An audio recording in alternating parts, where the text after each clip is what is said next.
Ada orang imam besar Yahudi yang menghasut orang banyak untuk membunuh Yesus. Dan itu artinya imam besar Kayafas memiliki peran besar dalam peristiwa kematian Yesus Kristus. Keberadaannya dicatat juga oleh Yosefus, yaitu seorang sejarawan Yahudi di masa lampau yang menulis untuk kepentingan bangsa Romawi. Dalam sebuah catatannya, Yosefus menuliskan seperti demikian. Selain mengambil paksa Yusuf, seorang imam besar yang bernama Kayafas menunjuk Jonatan, putra Ananus, mantan imam besar, untuk menggantikannya. Pada tahun 1990, sebuah makam keluarga ditemukan di selatan Yerusalem yang berisi 12 osuarium atau peti tulang belulang. Koin-koin dan tembikar yang terdapat di makam tersebut adalah berasal dari sekitar pertengahan abad pertama Masehi. Osuarium yang paling banyak hiasannya dengan beberapa pasang tulang di dalamnya berisi nama Yusuf putra Kayafas. Banyak pakar yang percaya bahwa itu adalah makam dan peti tulang Kayafas, imam besar yang terlibat langsung dalam kematian Yesus Kristus. Dan pada tahun 1961,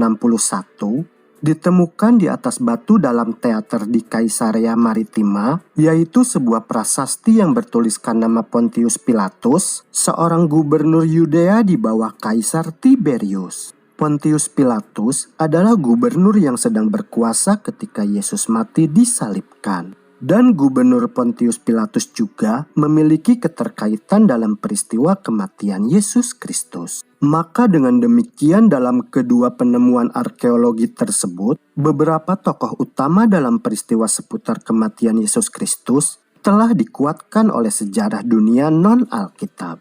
Sejarawan sekuler pada 2 abad pertama Masehi juga berbicara tentang Yesus dari Nazaret. Sejarawan Romawi yang bernama Tacitus menuliskan tentang Yesus Kristus. Tacitus menuliskan tentang eksekusi kematian Yesus yang dilakukan oleh Pontius Pilatus pada masa pemerintahan Tiberius. Dalam tulisannya, Tacitus juga menuliskan tentang orang-orang Kristen awal yang hidup di Roma. Seorang gubernur Romawi berjuluk Pliny the Younger pada tahun 112 sampai 113 Masehi menulis kepada Kaisar Trajanus, yaitu untuk menanyakan bagaimana dia harus memperlakukan orang-orang Kristen. Karena dalam gambaran Pliny the Younger, bahwa orang-orang Kristen yang baru muncul tersebut adalah sebagai suatu perkumpulan yang mengadakan pertemuan pada hari tertentu sebelum hari terang, di mana mereka berkumpul dan menyanyikan lagu-lagu seperti ditujukan kepada dewa.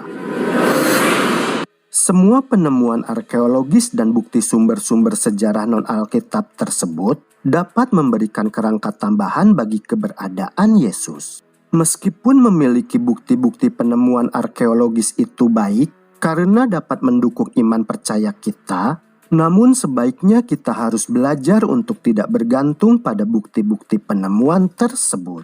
Tetapi yang paling penting adalah kita harus belajar menyelidiki isi Alkitab. Karena Injil itu sendiri adalah sumber utama pengetahuan yang sudah lengkap mengenai Yesus Kristus. Dan kita harus mempelajarinya dengan cermat untuk belajar lebih banyak tentang Yesus dan kehidupannya. Karena Alkitab adalah sejarah yang paling kuno dan paling bisa dimengerti yang dimiliki oleh manusia. Itu muncul segar dari mata air kebenaran kekal. Dan sepanjang zaman, tangan ilahi melestarikan kemurniannya. Firman Allah adalah kebenaran.